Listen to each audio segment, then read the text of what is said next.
एक बुढ़िया अपनी बेटी के ससुराल जा रही थी। नातिन के विवाह में गहने और कपड़ों की पोटली उठाई। अश्विन की आग, बरसाती धूप, पैदल गांव की यात्रा और ढलती उम्र, सिर पर बोझा, बुढ़िया के लिए आगे बढ़ना दूभर सा हो गया। विश्राम लेती धीरे धीरे पैर रगड़ करती हुई चली जा रही थी। संयोग की बात की एक घुड़सवार उसी रास्ते से आगे निकला। बुढ़िया ने उसे आवाज दी तो वह ठहरा। बुढ़िया बोली, बेटा, मैं नातिन का मायरा भरने जा रही हूँ। इस पोटली में गहने, कपड़े और दूसरी भी छोटी मोटी कई चीजें हैं। यह भार उठाए चलना भारी हो गया। अगले गांव में ही मेरी बेटी का ससुराल है। मैं तुझे पता ठिकाना बता देती हूँ। तू चलते हुए यह पोटली वहां संभाल जाना। कहना कि मैं पीछे से आ रही हूँ। घुड़सवार ने कहा, मैं तो इस सामने के रास्ते से ही दूसरे रास्ते मुड़ जाऊंगा। ऐसा ही जरूरी काम है। अब तो यह बोझा तुझे ही उठाना पड़ेगा। यदि उधर जाता तो मैं ले लेता, मुझे क्या भार लगता। एक गहरा श्वास छोड़ते हुए बुढ़िया बोली, अच्छा बेटा, मेरा भाग्य, जैसे तैसे पैर रगड़ती चली जाऊंगी। तुझे फालतू ही रोका। घुड़सवार तो फिर वहां रुका नहीं। घोड़े की ऐसी ऐंठ लगाई और लगातार बुढ़िया की आंखों के सामने धूल उड़ाता पार हो गया। बुढ़िया ने मन में सोचा, सवार ने तो बिना बोझा उतारे ही मन का भार हल्का कर दिया। राम जाने कौन है और कहाँ जा रहा है। बुढ़िया ने गहरी सांस ली और फिर धीरे धीरे चल पड़ी। सिर पर पोटली का बोझ, शरीर थका हुआ, लेकिन नातिन के विवाह की खुशी में कदम रुक रहे थे। रास्ते में कुछ दूर चलने के बाद उसे दूर से धूल उड़ती दिखी। शायद कोई और घुड़सवार आ रहा था। थोड़ी देर में एक और घुड़सवार आया। यह पहले वाले से अलग था। कपड़ों से तो अच्छा दिखता, घोड़ा भी खूब सजा सजाया। बुढ़िया ने फिर से हिम्मत जुटाई और उसे आवाज दी, बेटा, जरा यह पोटली मेरी बेटी के घर पहुंचा दो। मैं बूढ़ी हूँ, बोझ उठाना भारी हो रहा है। इस बार घुड़सवार ठिठका। उसने बुढ़िया को ध्यान से देखा और फिर पोटली की ओर देखा। उसने कहा, अम्मा, मैं उस गांव की ओर ही जा रहा हूँ, दे दो, पहुंचा दूंगा। बुढ़िया खुश हो गई और पोटली उसे सौंप दी।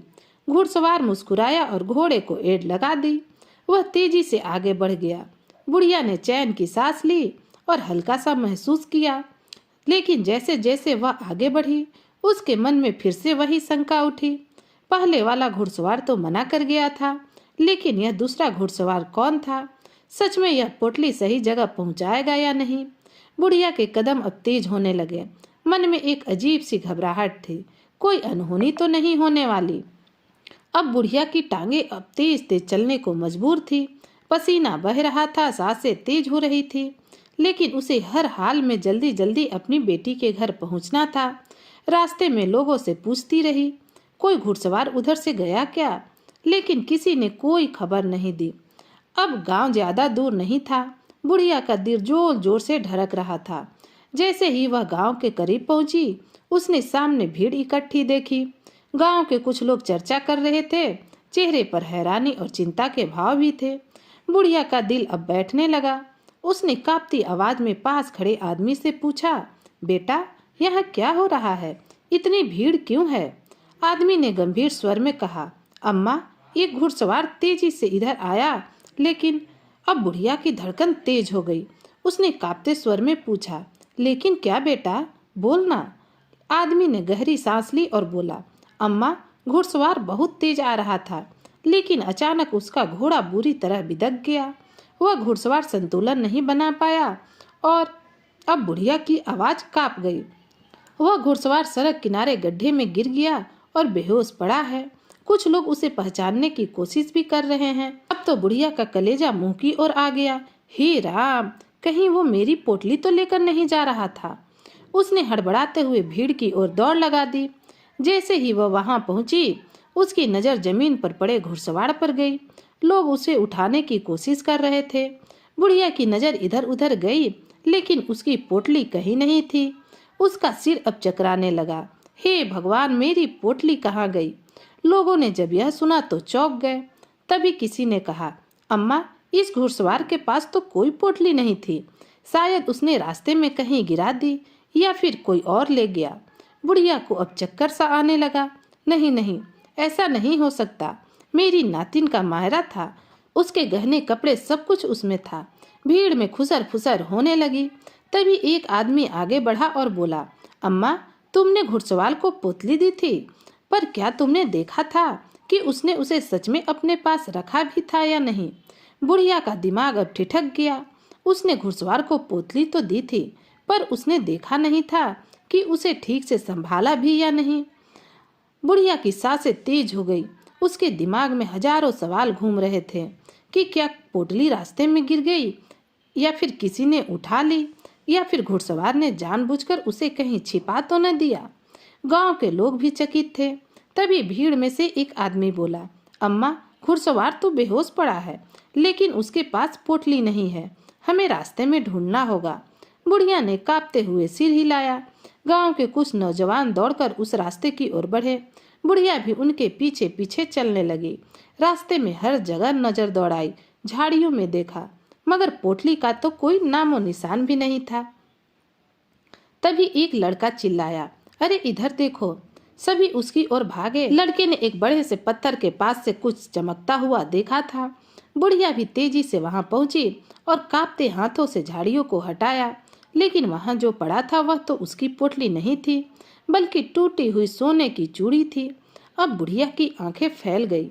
यह तो मेरी पोटली में थी। तो क्या? लोग एक दूसरे को देखने लगे। इसका मतलब साफ था, पोटली यहीं से गुजरी थी, लेकिन अब तो यहाँ नहीं थी। बुढ़िया कांपते हाथों से सोने की चूड़ी उठाकर देखने लगी। ये तो मेरी ही है। इसका मतलब पोटली यहीं से गुजरी थी। उसकी सांसें तेज हो गई। गांव के लोग और भी सतर्क हो गए। अम्मा, अगर पोटली यहाँ गिरी थी तो ज्यादा दूर नहीं गई होगी, कहीं कोई उठा तो नहीं ले गया, एक युवक बोला। तभी एक बुजुर्ग आदमी जो अब तक चुप था, गहरी आवाज में बोला, अगर पोटली गिर गई थी तो कोई तो इसे देखकर उठा सकता था। गांव के लोग अब सतर्क हो गए। अम्मा, हमें दोनों घुड़सवार के बारे में पता करना होगा। पहला कौन था और कहाँ गया? दूसरा जो गिरा वो होश में आने के बाद क्या बताता है? तभी पीछे से एक आवाज आई, अम्मा, तुम्हारी पोटली मिल गई। सभी तेजी से उस ओर भागे। झाड़ियों के पीछे एक बच्चा खड़ा था, जिसके हाथों में वही पोटली थी।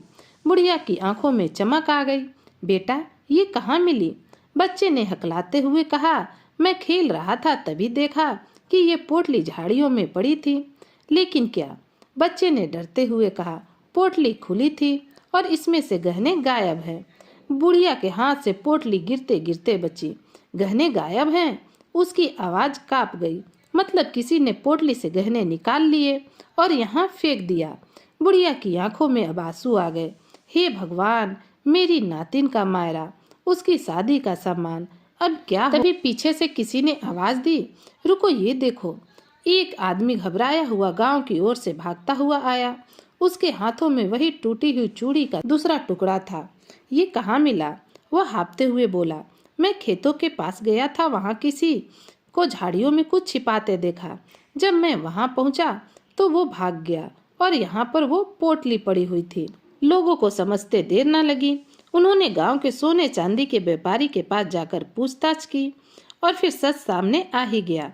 पहरा घुड़सवार जिसने बुढ़िया की मदद करने से इनकार किया था, चोरी उसी ने की थी। जब उसने देखा कि बुढ़िया ने किसी और को पोटली सौंप दी, तो वह चुपचाप उसके पीछे पीछे आया और गिरी हुई पोटली उठाई और गहने निकाले और बाकी सामान झाड़ियों में फेंक दिया। गांव वालों ने मिलकर उसे पकड़ लिया और बुढ़िया की गहनों से भरी पोटली उसे वापस मिल गई। बुढ़िया की आंखों में आंसू थे, मगर इस बार दुख के नहीं बल्कि संतोष और आभार के। गांव के लोगों ने मिलकर उसकी मदद की थी। अब वह नातिन के विवाह में गर्व से जा सकती थी। इस कहानी से हमें यही सीख मिलती है कि हर मदद करने वाला अच्छा नहीं होता और हर इनकार करने वाला बुरा भी नहीं होता। सच्चाई की जीत हमेशा होती है।